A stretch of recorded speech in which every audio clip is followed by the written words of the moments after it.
नमस्कार दोस्तों।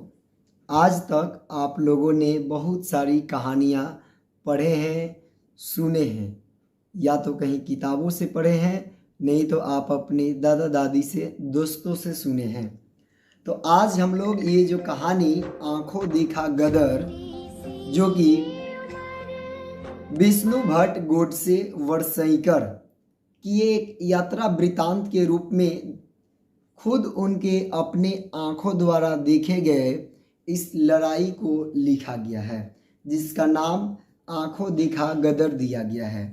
तो इसी कहानी को आज हम लोग बहुत ही अच्छा ढंग से, मस्त तरीका से प्रस्तुत करने जा रहे हैं।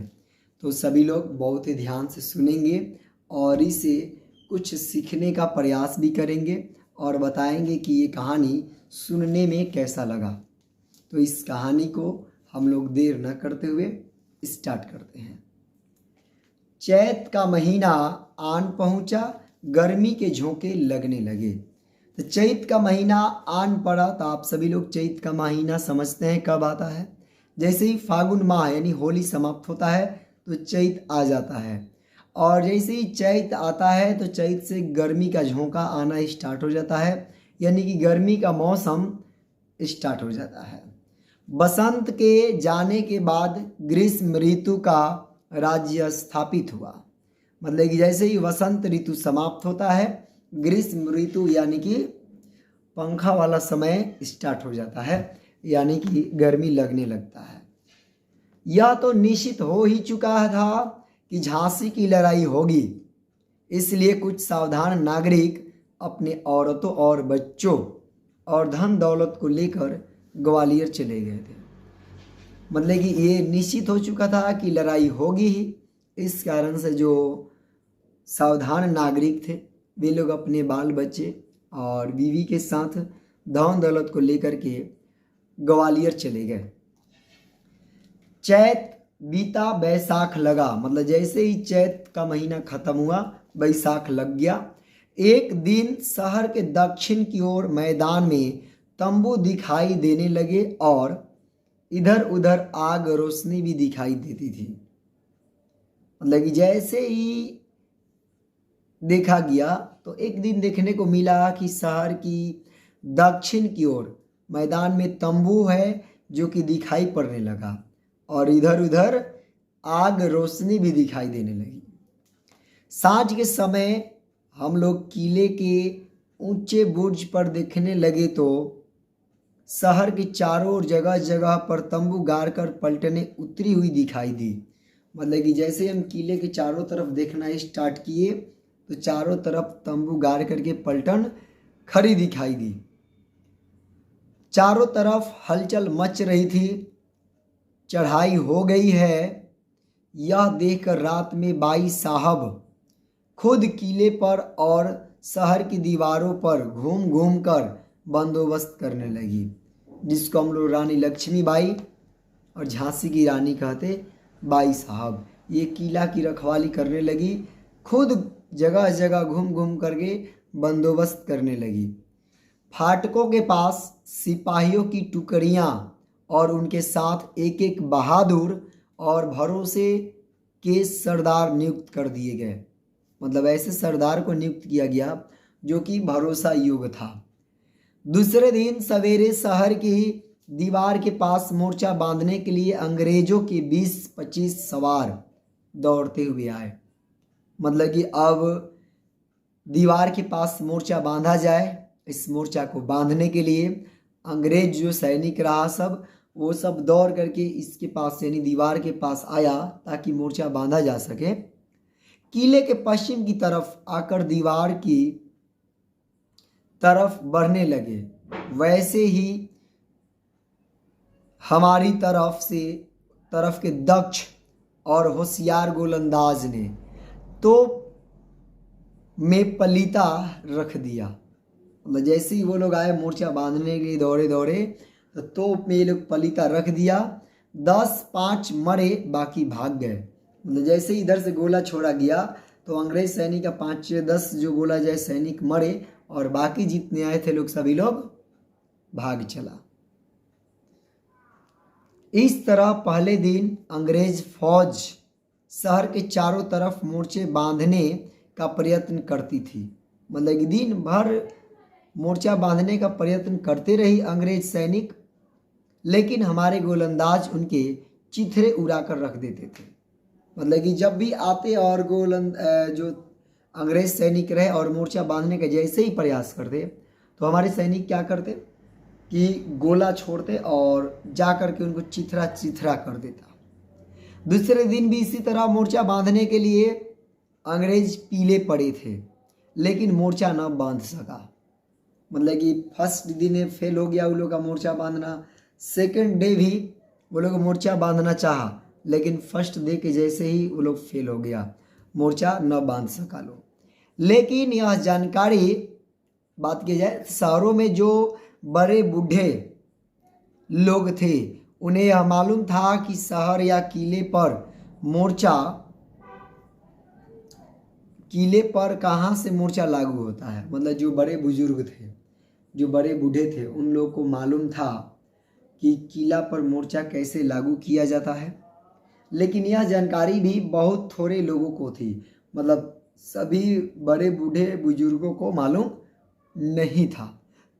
अंदर के षड्यंत्र के कारण कहो या फिर बाहर ही अंग्रेजों को इस बात का जानकार मिला, यह कहो। तीसरे दिन अंग्रेज मौके समझ गए। मतलब जो अंग्रेज जो थे वे लोग तीसरे दिन मौका समझ गया और तीसरे दिन ये लोग मोर्चा बांधने में सफल हुआ। फिर रात होने पर उन्होंने सब ठिकाने साध कर साधारण मोर्चे बांधे और 4 घड़ी रात रहे। किले के पश्चिम बाजू पर अंग्रेजों की दक्षिण तरफ की गर्नाली तोप चलने लगी। मतलब कि रात को जब 4 पहर बीतता है तब ये लोग क्या करने लगा, सब 4 घड़ी रात जाने के बाद अपना ये सब गर्नाली तोप चलाना स्टार्ट कर दिया। इधर वायव्य दिशा की और भी तोप चलने यानी गो तोप जो है बरसने लगी। शहर पर वार चलने लगी। मतलब शहर पे वार होना स्टार्ट हो गया। यह देखकर भाई साहब को बड़ा दुख हुआ और निराशा की पहली सीढ़ी से उनका पैर लगा। मतलब कि सबसे फर्स्ट टाइम उनको बड़ा दुख भी हुआ और निराशा भी लगा, परंतु वह जरा भी न डगमगाई। मतलब इन सभी चीज़ों से वो थोड़ी सी भी घबराई नहीं, डगमगाई नहीं। जगह जगह पर और अधिक बहादुर तैनात किए और स्वयं भी खाने पीने की चिंता छोड़कर किले की ओर शहर की दीवारों पर खपने लगी। मतलब कि सभी चीज़ों की देख रेख अच्छा तरीक़ा से करने लगी। शहर पर तोप के गोले शुरू होने से रैयत को बड़ा त्रास हुआ। एक आध गोला रास्ते में पड़ा तो फूटकर 10, 20, 50 को घायल करता और 10-5 मारे जाते। मतलब कि जब भी एक आध गोला गिरता रास्ते में, तो जब भी रास्ते पर गिरता तो वहाँ से फूट करके कम से कम 10, 20, 50 लोगों को घायल करता और 10-5 लोगों की जीवन चली जाती। किसी घर पर पड़ा तो वह तो भस्म ही हो जाता था। अगर गोला किसी घर पर गिरता तो वो घर जो है भस्म हो जाता था। उसके धक्के से आसपास के छोटे घर खंडहर होकर गिर पड़ते थे। अगर गोला के धमक के कारण अगर उसके अगल बगल कोई छोटा मोटा घर रहता तो खंडहर बन करके धंस जाता, गिर जाता, आग लग जाती थी। परंतु भाई साहब ने शहर में बम्बों का इंतजाम बड़ा अच्छा कर रखा था। आग लगी नहीं कि बम्बे तुरंत बुझा देते थे। मतलब कि जैसे ही आग थोड़ा सा भी लगता या फिर आग लगने वाला होता तो तुरंत वहाँ पर बम्बे हाजिर हो जाती और वहाँ जा कर के आग कंट्रोल कर लेती, यानी कि आग को बुझा डालती। शहर में धंधा रोजगार बिल्कुल बंद हो गया था। इधर उधर आने जाने से लोग घबराते थे। मतलब कि ये जो लड़ाई चल रहा था अंग्रेज और या झांसी के बीच में, इस कारण से ये जो बोला जाए बाजार एकदम से बंद हो गया था धंधा, और लोग इधर उधर जाने से भी घबराते थे। इधर भाई साहब ने भी अपनी तरफ से अंग्रेजों की ज़बरदस्त नाकाबंदी शुरू की। मतलब ये पार्टी कोई भी कमज़ोर नहीं था। नहीं अंग्रेज पार्टी कमज़ोर था और ना ही भाई साहब की पार्टी कमज़ोर थी। ये भी अब ज़बरदस्त तरीक़ा से नाकाबंदी शुरू कर दी। अंग्रेज़ों की तरफ के बहुत से लोग मारे गए। चौथे दिन दोपहर में अंग्रेज ने किले के दक्षिण बुर्ज की तोप बंद कर दी। उस तोप पर कोई गोलंदाज टिक ही नहीं पाता था। मतलब कि वो लोग का जो गोलंदाज था दक्षिण के तरफ के, तो वो लोग दोपहर के समय में क्या कर दिया, दक्षिण बुर्ज की जो तोप था उसको बंद कर दिया। इसलिए बंद कर दिया कि उस गोलंदाज पर कोई टिक ही नहीं पाता था। लोगों में बड़ी हौलदिली फैल गई, मतलब हौलदिली जो है फैल गई। तभी पश्चिमी बुरुज वाले हमारे गोलंदाज ने अपने मोर्चे की तोप दक्षिण की तरफ लगा दी। दूरबीन से बेचूक निशाना साध कर तोप में पलीता लगाया और तीसरे धमाके में ही अंग्रेजों के उत्तम गोलंदाज को ठंडा कर दिया। मतलब एकदम दूरबीन से अंदाजा लगाया सब, और जो अंग्रेज का जो एकदम से उत्तम गोलंदाज था, बेस्ट गोलंदाज, उसको एकदम से ध्वस्त कर दिया, उसको ठंडा कर दिया, लोग मतलब शांत कर दिया, कहानी खत्म कर दिया। इस तरह दक्षिण की तोप फिर चालू करके उसने अंग्रेजों की तोप बंद कर दी। रात में शहर और किले पर गोले पड़ते थे। मतलब जब रात होता तो शहर और किला पर क्या होता, गोला पड़ना स्टार्ट हो जाता था।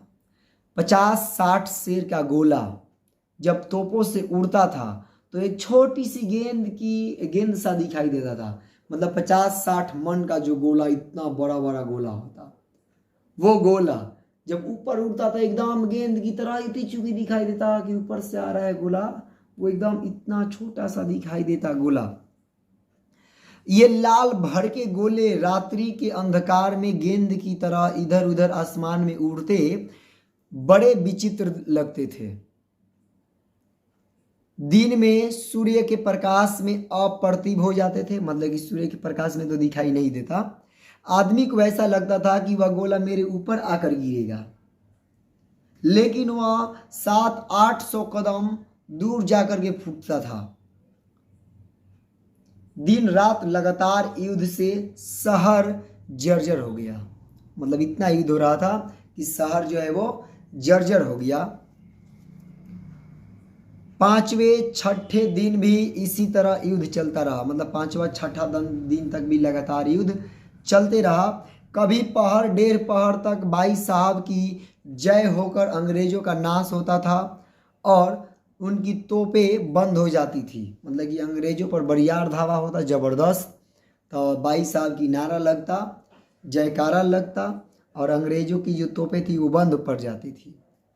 फिर कभी अंग्रेजों की जीत होने लगती थी, हमारी पलटन घबराने लगती थी और तोपें बंद हो जाती थी। 7वें दिन सूर्यास्त के बाद पश्चिमी मोर्चे की तोप बंद हो गई। मतलब 7वें दिन ही जो सूर्यास्त जैसे ही हुआ तब पश्चिमी मोर्चे की तोप जो है वो बंद हो गया। वहाँ कोई ठहर ही न पाता था और शत्रुओं की तोपों ने हमारा वह मोर्चा भी तोड़ डाला। मतलब जो अंग्रेज था वो सब ये पश्चिमी जो मोर्चा था उसको तोड़ डाला था। रात में कुशल कारीगरों को चुपचाप बुर्ज पर चढ़ाया गया। ईंटें और गारा वगैरह नीचे से ऊपर पहुंचाने के लिए मनुष्यों की नसेनी सी खड़ी कर दी गई थी। कारीगर भी बड़े ही चतुर और अपने काम में निपुण थे। मतलब कि अपने काम को एकदम स्पेशलिस्ट डेडिकेटेड होकर के काम किया सब। दुश्मनों को आहट भी ना मिली और रातों रात मोर्चा बांधकर तोप चालू कर दी गई। मतलब कि जो दुश्मन था उसको थोड़ा सा भी नहीं मालूम चला और फिर से अपना जो ये मोर्चा रहा उसको ठीक करके चालू कर दिया गया।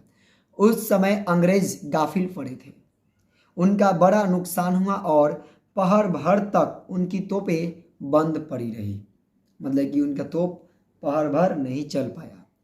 8वें दिन, मतलब ये लड़ाई का 8वां दिन है, तो 8वें दिन बड़ी प्रलय मची और बड़ा ही घनघोर युद्ध हुआ।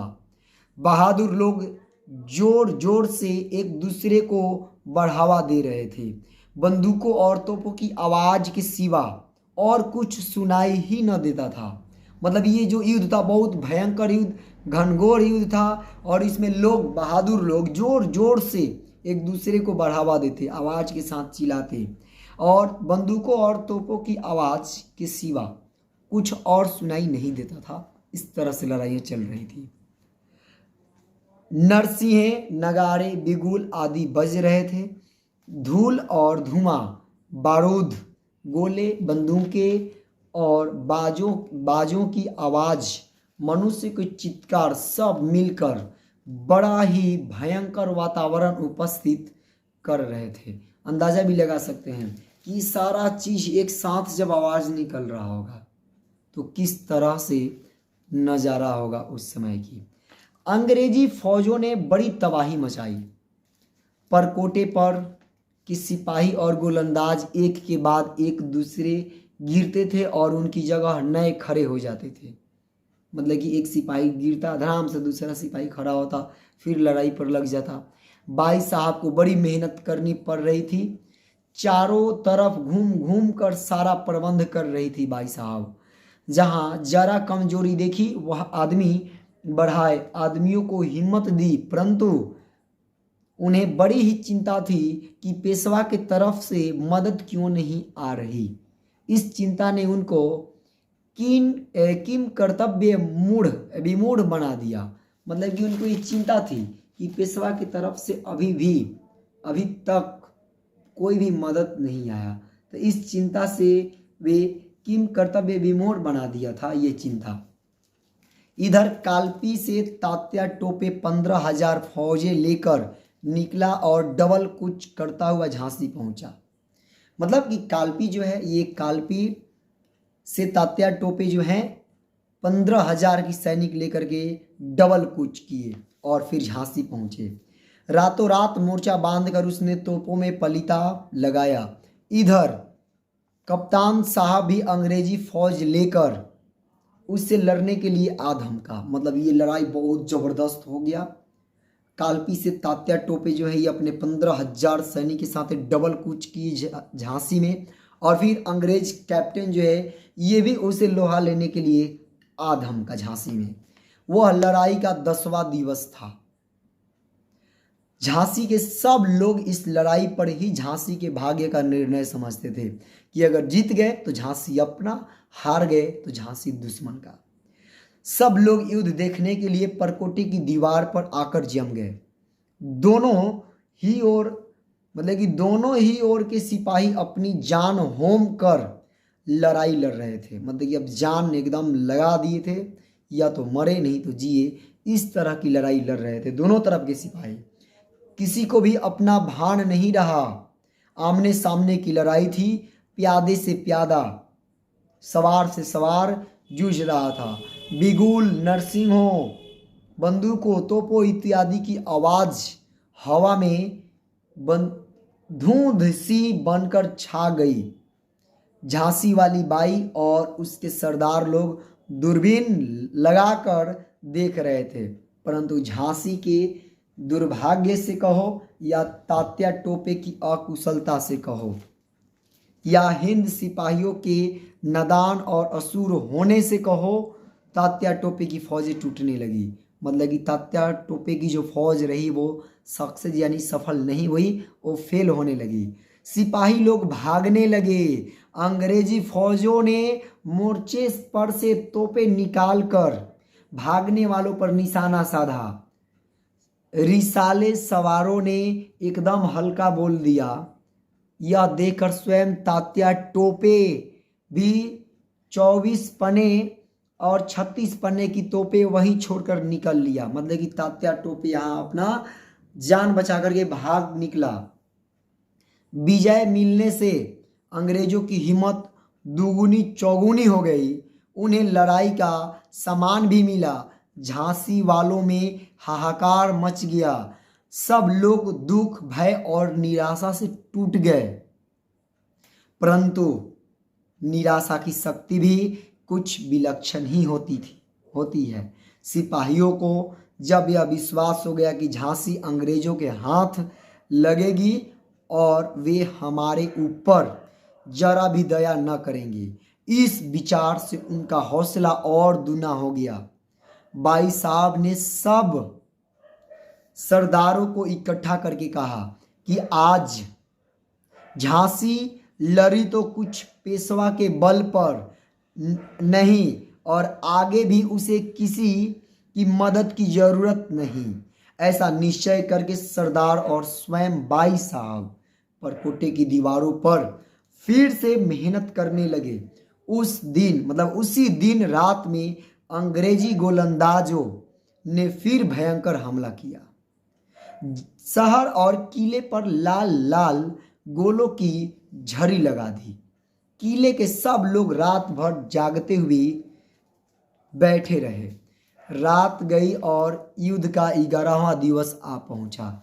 मतलब कि युद्ध को चलते हुए पूरे के पूरे 11 दिन हो चुके। बाई साहब तलवार बांधे हुए चारों तरफ सबको हिम्मत बंधा रही थी। गोलंदाजों को बख्शीशें दी गई।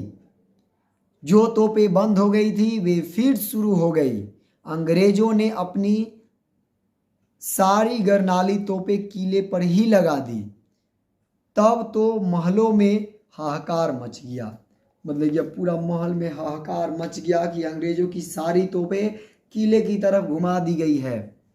उस दिन महलों पर ही अंग्रेजी तोपों की सनी दृष्टि थी, परंतु खास महल को कोई नुकसान नहीं पहुंचा। बादशाही जमाने का चूने से बना हुआ मजबूत महल कुछ यूं ही टूट सकता था। जहां गोला पड़ता वहां उतना ही बड़ा छेद हो जाता।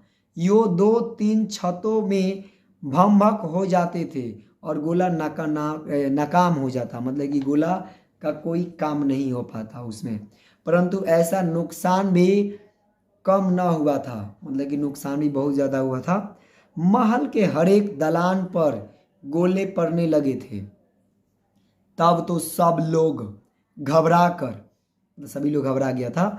सब लोग घबरा कर नीचे की एक कोठरी को निर्भय स्थान समझकर उसमें भरने लगे। मतलब कि सबसे निचले कोठे में जाकर के सभी लोग रुका। उस कोठरी के ऊपर 5 मंजिल थी। भरते भरते उसमें 64 आदमी जमा हो गए और वह ठसाठस हो गया। मतलब कि जो महल की सबसे निचली कोठरी थी इसमें आदमी देखते देखते मतलब कि एकदम ठसम ठसम 64 आदमी हो गया। मैं भी उस कोठरी में था, दासियां भी थी। मैं भी मतलब कि मैं नहीं, विष्णु भट्ट गोडसे वर्षईकर जो हैं ये उस कोठरी में थे और दासियां भी थी। गर्मी और भीड़ तथा प्राणों के भय के कारण शरीर से पसीना छूट रहा था। अब इस कंडीशन में तो ठंडी के दिन में भी लोग पसीना छोड़ने लगेगा, तो उस समय तो भला गर्मी का टाइम था। सांस छोड़ने की भी जगह न थी। मैं तो बिल्कुल घबरा गया था। पूरी 4 घड़ी उसमें काटी। मतलब पूरे 4 घड़ी समय तक उसमें अपना समय काटा। मृत्यु के भय से बढ़कर दूसरा कोई भय नहीं। सबके ही जीव कसमसा रहे थे, परंतु बाई साहब के गोलंदाजों ने बड़ी दिलेरी और फुर्ती दिखाई। सबके अंग्रेजों की तोपों को खाली कर दिया। तब कहीं जाकर महल में गोले पड़ने बंद हुए और सब लोग उस कोठरी से बाहर निकले। अंदाजा लगा सकते हैं ये लड़ाई किस तरह से अपने ही देश में अपने ही घर की बात हो रहा है। इस तरह लगातार 11 दिन तक लड़ाई चली। फिर शाबाश है उस स्त्री को, फिर शाबाश है उस स्त्री को। उस रात को रोज की तरह बाई साहब शहर के और किले पर गश्त लगाकर जब बंदोबस्त कर रही थी, उतने में ही एक भेदिये ने आकर खबर दी कि 2-2.5 लाख रुपयों का गोला बारूद खर्च करके भी अंग्रेज सरकार को जय मिलती दिखाई नहीं देती। उनका गोला बारूद भी अब चूक गया है। मतलब ये भेदिये का काम है। आकर के भेदिये जो ये गलत न्यूज देता है, इसी के चलते झांसी को बहुत नुकसान हुआ। इसलिए कल पहर भर लड़ाई लड़ने के बाद उसका लश्कर उठ जाएगा। यह सुनकर बाई साहब को कितना आनंद हुआ होगा यह तो उनका मन ही जानता होगा। मतलब ये सुन करके बहुत खुश हुआ होगा मन कि कम से कम अंग्रेजों को बहुत नुकसान किया, वो कल तक ही लड़ाई करने वाले हैं। लेकिन यह न्यूज बहुत झूठा था। उनके चेहरे पर और भी दमक आ गई और उनकी शक्ति और हिम्मत दुगनी हुई। उस रात को 2 बजे के लगभग निश्चिंत होकर वह गहरी नींद में सो गई। लेकिन भाई साहब के ग्रह अच्छे नहीं थे। लगभग 100 फटने के समय शहर के दक्षिण बाजू की तोप एकाएक बंद पड़ गई। यह खबर लेकर एक आदमी आया और भाई साहब को जगाकर उसने सारा हाल कहा। सारी हकीकत सुनकर सबके पेट में पानी हो गया और हमारे प्राण भीतर ही भीतर घुटने लगे। हर 88 पहाड़ तक बड़ी बहादुरी से लड़ने के बाद अंत में अंग्रेजों ने शहर को सर कर ही लिया। 6ठी मंजिल पर जाकर मैंने देखने लगा। उस समय सवेरे का धुंधला प्रकाश पड़ रहा था। देखा हजारों मजदूरों के सिर पर घास के गट्ठर रखाए। उनके पीछे पीछे गोरे सिपाही शहर की दीवार चढ़े आ रहे हैं। देखते ही देखते उनके ऊपर आ पहुंचे। घास वालों ने दीवार के पास पहुंचते ही अपने सिर के गट्ठर एक पर एक फेंक कर सीढ़ी बना दी और उनके ऊपर होकर गोरे सिपाही उतरने लगे। दीवार पर भाई साहब के सिपाहियों में कुछ तो भाग निकले और जो सूर थे उन्होंने यथाशक्ति गोरों को रोका। मतलब कि जो सिपाही डरपोक थे वो भाई साहब को छोड़ करके भाग गए और जो सूर सिपाही थे वो लोग यथाशक्ति जितना शक्ति हो सका वे लोग गोरों से अपनी लड़ाई की, परंतु वे बेचारे बहुत थोड़े थे इसलिए मार डाले गए। 10-12 मिनट के अंदर ही अंदर हजारों गोरे शहर की दक्षिणी दीवार पर दिखाई देने लगे। मतलब हजारों जो अंग्रेज रहे अब ये दक्षिणी दीवार पर दिखाई देने लगे। दक्षिणी दीवार पर भाई साहब ने जैसे ही हकीकत को समझा वैसे ही सहस्त्र बिच्छुओं के डंक मारने के समान उन्हें दुख हुआ। सोचो कितनी बड़ी दुख। चेहरे की आभ उतर गई, अक्ल गुम हो गई। सोने के पहले जो खबर सुनी थी वह क्या थी और यह खबर इसका अर्थ क्या है? भय, दुख और आश्चर्य से चित्त ऐसा उद्विग्न हुआ कि क्या करना चाहिए उन्हें सूझता ही न था। बाहर आकर शून्य दृष्टि से वे दक्षिण दिशा की ओर देखने लगी, जिधर से अंग्रेज सब अंदर एंट्री कर रहा था, जहां हजारों गोरे सिपाही बढ़े चले आ रहे थे। परंतु भाई साहब हम भट्ट भिक्षुकों की तरह कुछ नादान थोड़े ही थे। भय और विचार शून्यता का क्षण दूर गया। तुरंत ही भाई साहब को सुरत्व का आवेश आ गया। 1500 विलायती अर्थात मुसलमान अरब जो बहुत दिनों से उनके यहाँ नौकर थे, उन्हें लेकर तलवार खींचकर वे तुरंत ही किले से नीचे उतरी और बड़े दरवाजे से दक्षिण की ओर चल दी। जिधर से अंग्रेज यानी गोरे सब आ रहे थे उधर ही ये भाई साहब यानी झांसी की जो रानी बोला जाए वो चल दी अपने सैनिकों के साथ, 1500 विलायती मुसलमानों के साथ। सबके पीछे से चलते हुए भाई साहब सेना के मध्य से होकर तलवार लिए आगे बढ़ रही थी। गोरे और विलायती लोगों की तलवारों में गांठ पड़ते ही चारों ओर भीषण दृश्य उपस्थित हो गया कि उसकी उपमा केवल महाभारत के युद्ध से ही की जा सकती है। मतलब जिस तरह से महाभारत का युद्ध बोला जाए उसी तरह से झांसी की रानी जब अपनी तलवार खींच करके अंग्रेजों की तरफ बढ़े वैसा ही सीन वैसा ही दृश्य उसकी उपमा दिया जा सकता है। 100 तक गिनती गिनने में देर लगेगी, परंतु जोश में भरे हुए विलायतियों को सैकड़ों गोरे मारने में उतनी भी देर न लगी। सब बाकी जो बचे थे वे शहर में इधर उधर भागकर घरों और पेड़ों की आड़ से बंदूक तानने लगे। मतलब अंग्रेज अब सब छिप करके इन लोगों को मारना स्टार्ट करने लगा। सब पीछे से जो गोरे लोग आ रहे थे उन्हें भी तलवार चलाकर दूर से ही गोलियां मारनी शुरू की। उस समय बाई साहब के साथ एक 75 वर्ष का वृद्ध और पुराना सरदार था। वह आगे आकर बाई साहब के हाथ रोककर कहने लगे, महाराज, इस समय आगे जाकर गोली का शिकार होना व्यर्थ है। गोरे लोग इमारतों की आड़ लेकर गोलियां चला रहे हैं। सैकड़ों गोरे शहरों के अंदर आ गए हैं, इसलिए शहर के सब फाटक उन्होंने खोल दिए हैं। इस समय लड़ने से कुछ हासिल नहीं।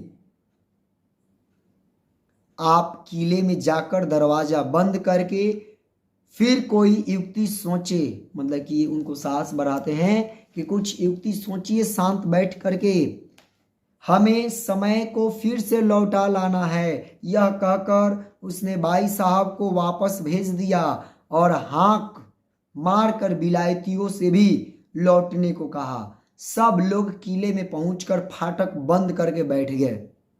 इधर चारों ओर के फाटकों से गोरे अंदर आने लगे और बीजन करना शुरू किया। 5 बरस से लेकर 80 वर्ष तक को पुरुष दिखा, उसे गोली या तलवार से पार उतार दिया। शहर के एक भाग में आग भी लगा दी। आग पहले हलवाई पूरे से लगाई गई। उस समय शहर में ऐसा आर्तनाद फैला जिसका पार न था। भेड़िए जब भेड़ों के झुंड पर झपटते हैं तब भेड़ों के प्राणों की जो दशा होती है वही इस समय लोगों की थी वहां जहां लड़ाई चल रही थी झांसी में।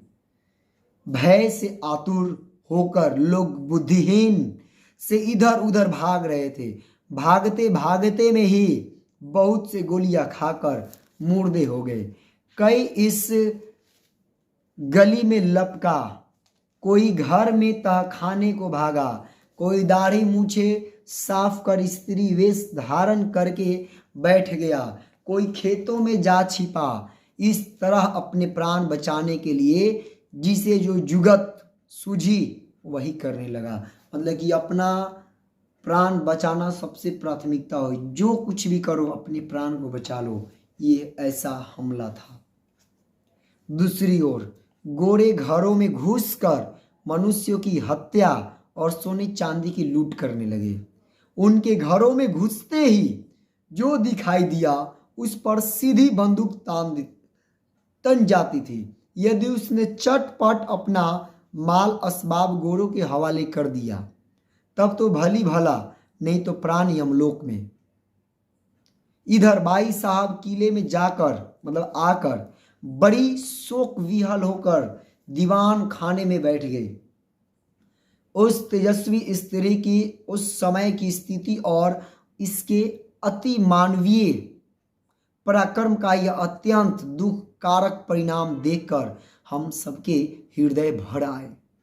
सब लोग इधर उधर चिंताक्रांत होकर धीरे धीरे यही बातें करने लगे कि अब बाई साहब को क्या करना चाहिए। परंतु बाई साहब के पास कोई भी जाता न था, कोई भी नहीं जाता था। यह एक पहर के बाद शहर के हाल चाल लेने के लिए बाई साहब छत पर आई। उस समय शहर का जो दिन दृश्य उनकी आंखों के सामने आया उसे देखकर उनके आंसू न रुक सके। बाई साहब को यह लगा कि मेरे कारण इन बेचारे निरपराध प्राणियों की जाने जा रही हैं। स्त्रियों का हृदय बड़ा कोमल होता है।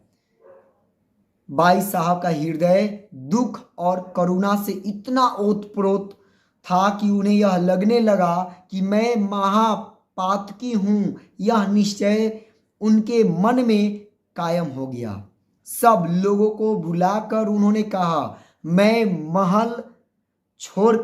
महल में गोला बारूद भरकर इसी में आग लगाकर मर जाऊंगी। लोग रात होते ही किले छोड़कर चले जाएं और मैं अपने प्राण की रक्षा के लिए उपाय करें। कि अपने अपने प्राण की रक्षा के लिए उपाय करें। जिस वृद्ध सरदार ने सवेरे बाई साहब को किले लौटाया था वही इस समय भी आगे बढ़ा और भाई साहब को दीवान खाने ले जाकर कहने लगा, महाराज आप जरा शांत हों, ईश्वर ही शहर पर यह दुख लाए हैं, मनुष्य उसका कोई इलाज नहीं कर सकता। आत्महत्या करना बड़ा पाप है।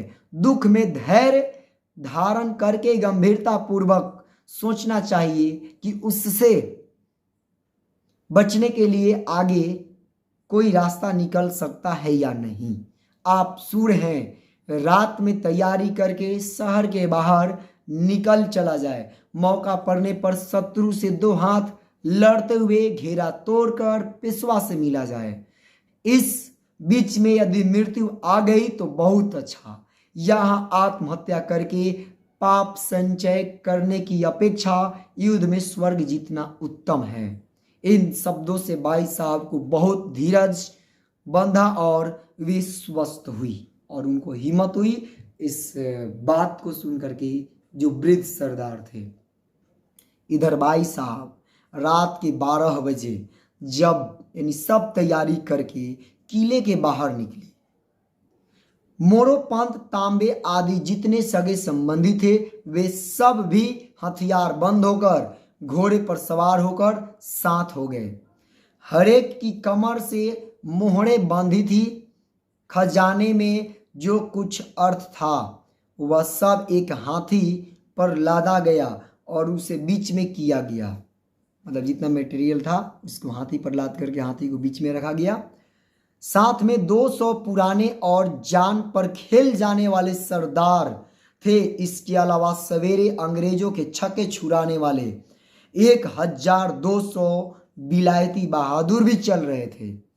भाई साहब पजामा, स्टॉकिंग, बूट वगैरह पुरुष वेश धारण किए हुए थी और हरबे हथियार से पूरी तरह लैस थी।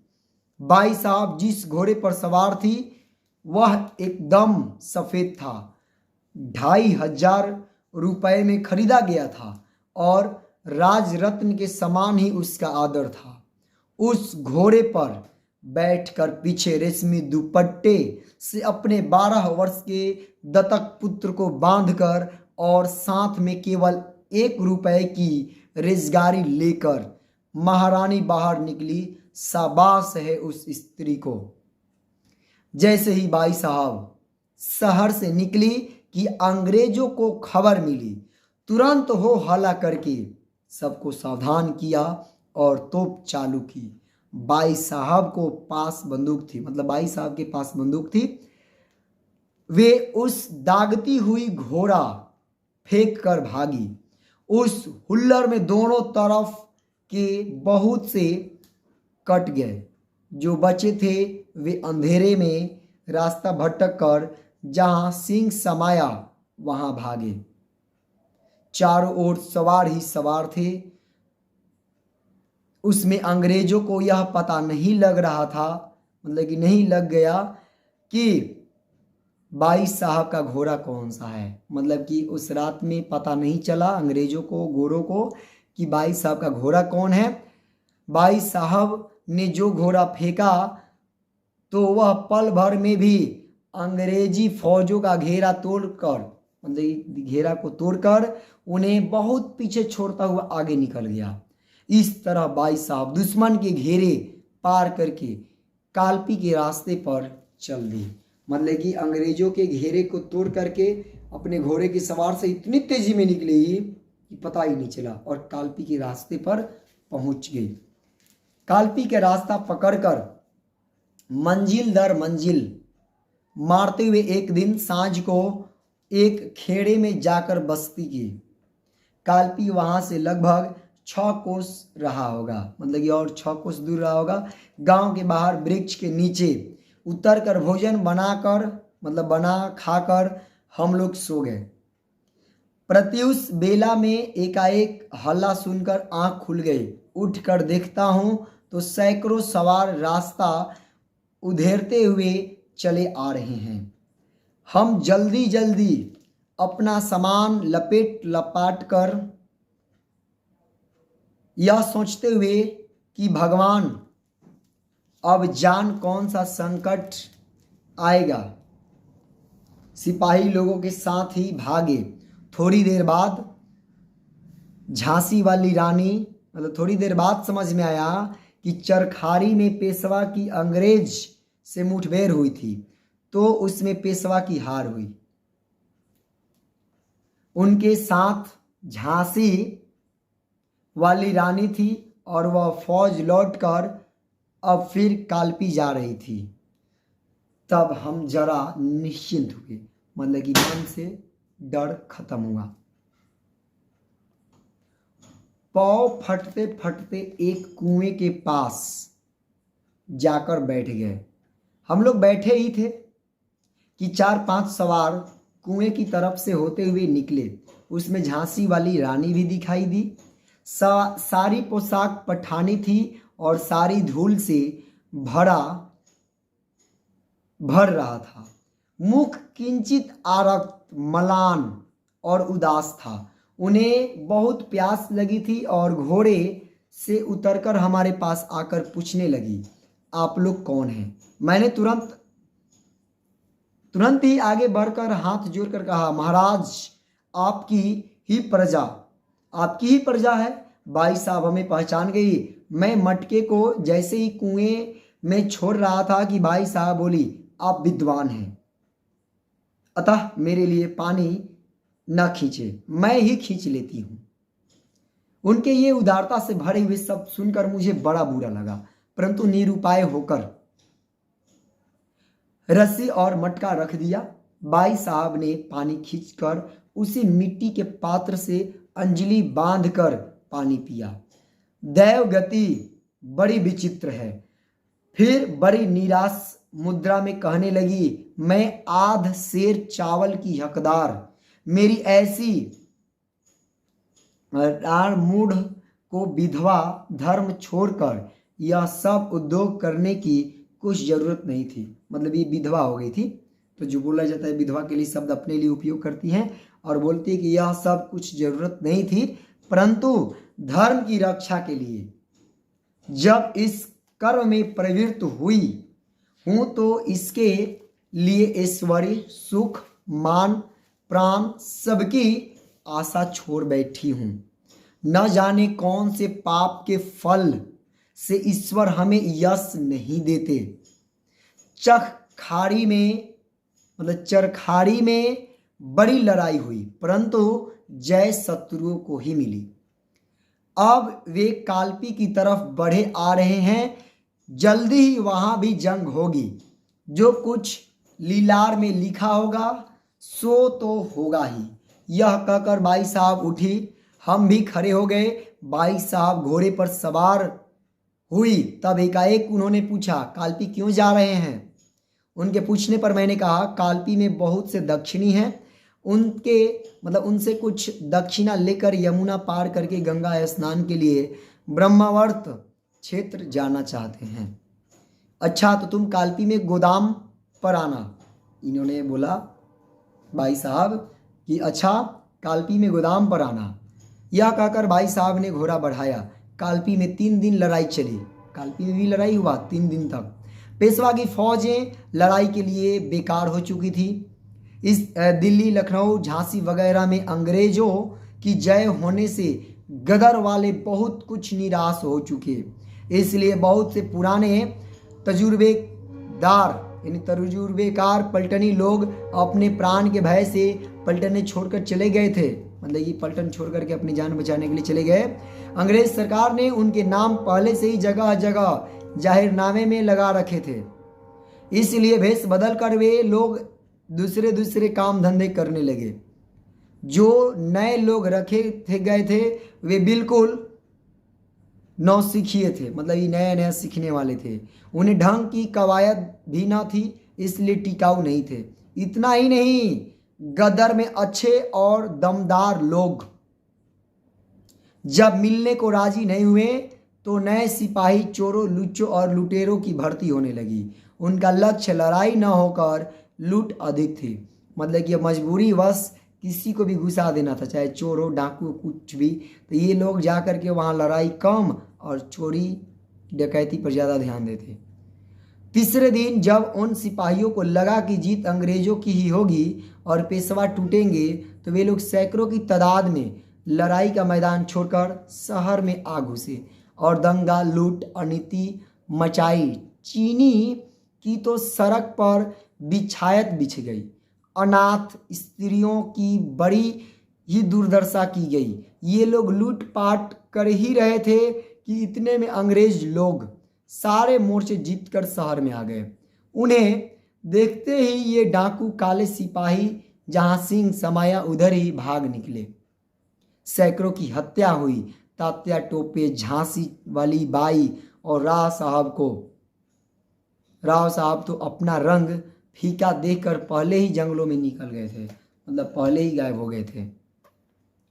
ग्वालियर में शिंदे सरकार के आश्रय में जो लड़वैये लोग थे वे तात्या टोपे के साथ चले गए थे। कालपी में पेशवा की हार होने पर वे सब पलटने ग्वालियर की ओर पलट पड़ी। मुरार में शिंदे सरकार की फौजी छावनी थी।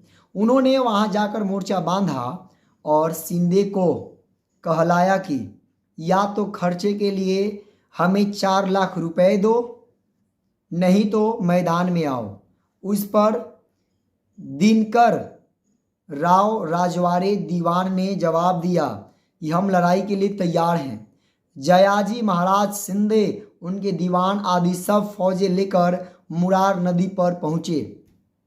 शिंदे की तरफ के बहुत पलटनियों ने यह कहा कि हम लड़ाई का ठाठ तो बांध देंगे, लेकिन पेशवा पर गोली नहीं छोड़ेंगे, क्योंकि वे आपके और हमारे दोनों के मालिक हैं। इतने में ही गदर वाली फौज की तरफ से तोपों में पलीता दे दिया गया और मारू बाजे बजने लगे, मतलब मार वाला बाजा जो है स्टार्ट हो गया। शिंदे और दीवान ने अपनी ओर की गोलंदाजों को बहुत बहुत कहा, मगर उन्होंने जवाब दे दिया कि हम नमक हरामी नहीं करेंगे, मतलब कि गोला हम नहीं छोड़ेंगे, पेशवा के प्रति विरोध नहीं करेंगे। शिंदे राजा और दीवान दोनों ही घोड़े से उतर पड़े और अपने हाथों तोप में बत्ती लगाई, परंतु तोपों के अंदर तो बाजरे की थैलियां भरी हुई थी।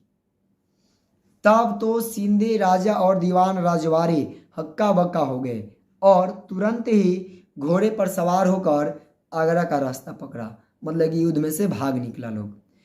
इधर लड़ाई की चूट-फूट तो हो ही चुकी थी। 100-200 आदमी मारे काटे गए कि इतने में शिंदे और उनके दीवान के भाग जाने की खबर चारों ओर फैल गई। शिंदे के सिपाही यह सुनते ही इधर उधर भाग खड़े हुए। लड़ाई बंद हो गई। श्रीमंत पेशवा की ओर शहनाई बजने लगी और उन्होंने लश्कर की ओर कूच किया। शिंदे सरकार ने फूलबाग नामक एक बड़ा ही रमणीय बाग लगवाया था। श्रीमंत वहां एक रात बंगले में ठहरे। गदर वालों ने सारा बगीचा उजाड़ डाला था। हाथी, ऊंट वगैरह इधर उधर छोड़ दिए गए। सो पेड़ फूलों की दुर्दशा हो गई। बंगले के अंदर लगे हुए शीशे तक फोड़ डाले। शहर में सराफा और दुकानें फटाफट बंद हो गई। सड़कों पर भूत लूटने लगा। फिर श्रीमंत ने ढौड़ी पिटवा कर सब दुकानें खुलवाई और रीति मत फिर से व्यवहार शुरू हुआ। शहर के राजमहलों में पहले किसे भेजा जाए, श्रीमंत राव साहब इसका विचार कर रहे थे। तभी झांसी वाली रानी ने स्वयं वहां जाने की आज्ञा मांगी। राव साहब ने कहा कि शत्रु का शहर है, महलों में बड़े धोखे होंगे, बंदोबस्त करके जाना। तब भाई साहब 200 सवारों को लेकर बड़े गंभीर भाव से शहर में आए। सवारी सराफे और प्रमुख बाजारों से चली जा रही थी। भाई साहब के सम्मान में सिपाही आगे बंदूक को हवा में फायर करते चलते थे। इस तरह सवारी महलों में पहुंची। महल के पीछे वाले हिस्से के लोग अभी नहीं गए थे, कारण कि वे सब वायजा बाई साहब शिंदे के कारकुन थे। उन्होंने जाकर कहा कि इधर बाईजा बाई साहब रहती है, अपने लोगों को इधर आने से रोक दिए जाएं, मतलब रोक दीजिए। झांसी वाली रानी ने तुरंत ही अपने लोगों को ताकीद कर दी कि जहां जहां बाई साहब ने ताले पड़े हैं, मतलब बाई साहब के ताले पड़े हों, उधर तुम लोग के जाने का कोई काम नहीं। बाईजा बाई साहब 4-5 दिन पहले महल छोड़कर परेड की तरफ चली गई थी। झांसी वाली रानी ने महल में जाकर पहले तो वहां सब चीजें अपने ताबे में ले ली और फिर राव साहब और तात्या टोपे को खबर भेजी कि यहाँ सब ठीक है, आप चले आइए। तब राव साहब की सवारी बड़े ठाट बाट के साथ शहर के बड़े बड़े बाजारों से होकर धीरे धीरे आगे चलती हुई महलों में आई। सिंध सरकार के मुनीमों और कारकुनों ने उनकी भेंट दी। राव साहब ने कहा कि हम यहाँ ब्रह्मभोज कराना चाहते हैं, इसलिए कल से मुक्त द्वार भोजन का प्रबंध करो। बेसन के लड्डू और पकवानों के साथ 1-1 रुपया दक्षिणा बांटी जाए। जब तक हम यहाँ रहेंगे तब तक यह रोज का कायदा चलेगा। मुनीमों ने हाथ जोड़कर कहा कि महाराज के हुक्म के अनुसार ही सब सरंजाम हो जाएगा। इस तरह बड़ी बड़ी राजी खुशी से श्रीमंत राव साहब ने वहाँ 18 दिन बिताए, मतलब 18 दिन तक यह प्रक्रिया, भोजन और दान की प्रक्रिया चलते रहा। रोज मुक्त द्वार होता रहा। शहर का प्रबंध बहुत अच्छा कर रखा था। मुरार में एक पलटन तैनात थी, लेकिन 18वें दिन 11-12 बजे लगभग अचानक बड़ी खलबली मच गई। खबर पड़ी कि आगरे से अंग्रेजी फौज ने आकर मुरार पर हल्ला बोल दिया है। उसी दम झांसी वाली बाई, तात्या टोपी और राव साहब घोड़े पर सवार होकर एक फौज के साथ मुरार की ओर दौड़ गए। मुरार में घमासान युद्ध छिड़ गया। झांसी वाली के गोली लगी पर वह मानी नहीं। दूसरा तलवार का करारा हाथ उनकी जांघ पर पड़ा। उस समय वे घोड़े से गिरने लगे। तात्या टोपे ने चट से उन्हें संभाल कर घोड़ा आगे बढ़ा दिया। बाई साहब की मृत देह को एक जगह रखकर उन लोगों ने उनका दहन किया। अंग्रेजों की जीत रही। गदर वाले इधर उधर भागने लगे। इस प्रकार रणांगण में उस मशहूर देवी स्वरूपणी स्त्री ने मृत्यु पाकर स्वर्ग को जीता, परंतु गदर वालों की सदा उत्साह और शूरता से चमकने वाली प्रत्यक्ष वीर श्री निस्तेज हो गई। और इस तरह से हमारी बाई साहब झांसी की रानी को मेरे तरफ से भी आत्मसमर्पण, आत्मसम्मान। और इसके साथ ये जो चैप्टर है आंखों देखा गदर होता है समाप्त।